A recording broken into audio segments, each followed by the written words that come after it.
Bonjour, je vais présenter le courant littéraire que j'ai choisi, le romantisme.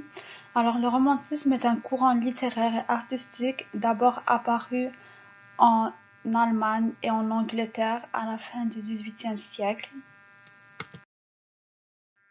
Il est une réaction des Anglais à la tradition classique française. Le romantisme est un mouvement qui s'oppose à deux autres mouvements.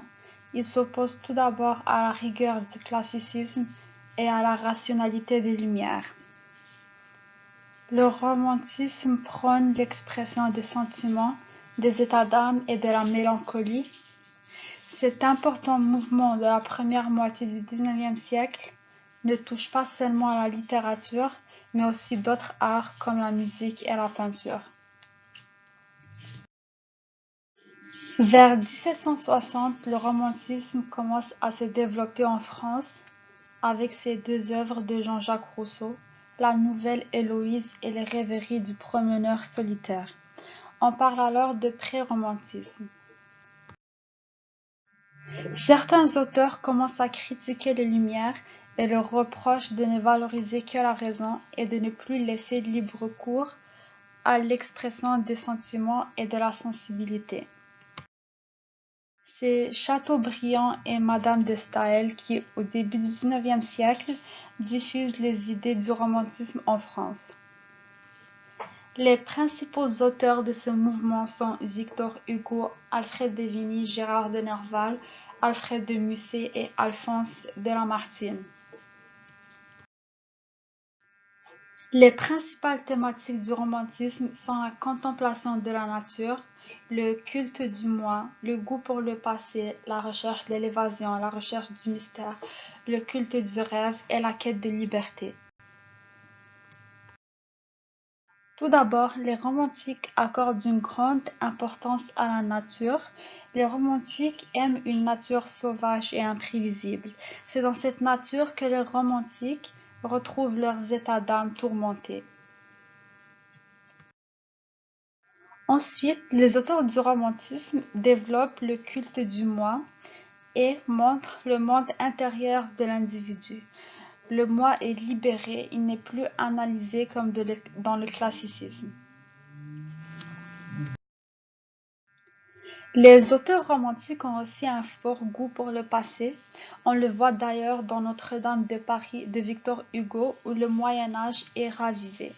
La redécouverte du Moyen Âge et de la Renaissance est une caractéristique de ce mouvement. Le sentiment de mélancolie et de nostalgie est très présent chez les romantiques. De plus, ces derniers recherchent l'évasion et l'exotisme, ils se tournent donc vers le rêve, le voyage et l'imaginaire. Finalement, l'objectif principal des auteurs romantiques est de libérer les genres littéraires des règles strictes fixées par la tradition.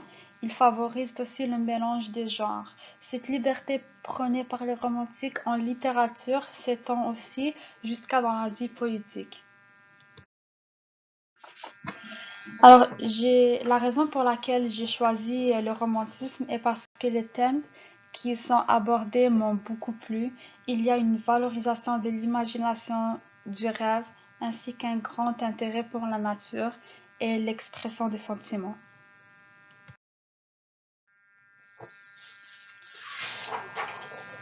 Maintenant, je vais comparer le romantisme avec d'autres mouvements comme le symbolisme et l'existentialisme. Alors tout d'abord, le symbolisme est apparu en France dans les années 1870. Il va se construire en opposition avec le Parnasse, le naturalisme et le réalisme. Le précurseur de ce mouvement est Baudelaire. Le symbolisme est un courant mythique, il croit au sacré. Dans le symbolisme, l'auteur ne décrit pas la réalité objectivement, mais suggère et évoque plutôt par allégorie le monde mystique. Les œuvres symbolistes s'inspirent de la spiritualité, de l'imagination et des rêves. C'est donc un mouvement très complexe, littéraire complexe. On ne comprend pas toujours les œuvres symbolistes car le but n'est pas de les comprendre mais plutôt de les ressentir. Et le symbolisme garde quelques aspects du romantisme comme la révolte contre le classicisme ou encore le rejet de la tradition, de la morale et de l'autorité. Cependant, contrairement au romantisme, les symbolistes affirment qu'une rupture s'est produite entre l'individu et la réalité. Ce qui est de l'existentialisme est un courant littéraire et philosophique. Ce courant place la liberté individuelle au centre de tout. Chaque être humain est maître de son destin, de ses choix et de ses actes. Le choix est donc le thème central de ce courant. Et contrairement au romantisme, dans l'existentialisme, il y a plus d'aspect qui est rêve et imaginaire.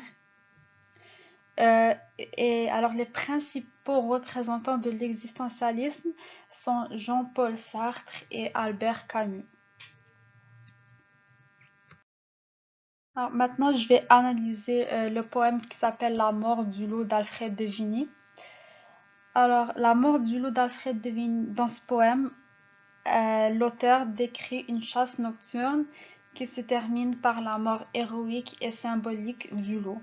Le personnage principal, qui est le loup, est présenté non comme un animal sauvage, mais plutôt comme un être héroïque. Pour ce qui est des thèmes présentés dans ce poème, ce sont des thèmes tels que la nature, la fatalité, le passage du temps, la liberté. La soif de liberté est très présente chez les romantiques. Ce poème peut être interprété comme une leçon qu'Alfred de Vigny donne aux hommes. En effet, l'attitude héroïque du loup mise en avant tout au long du récit par l'auteur nous permet d'interpréter que le personnage du loup est destiné à être vu comme un modèle à suivre pour l'homme. En conclusion, ce poème fait partie du romantisme puisqu'on peut y voir que l'auteur montre une certaine supériorité de la nature, dans ce cas de l'animal face à l'homme, et qu'il essaie de susciter les émotions du lecteur de par son choix de mots. On le sait que les romantiques valorisent grandement la nature ainsi que l'expression des sentiments et de la sensibilité. Alors c'est tout, merci.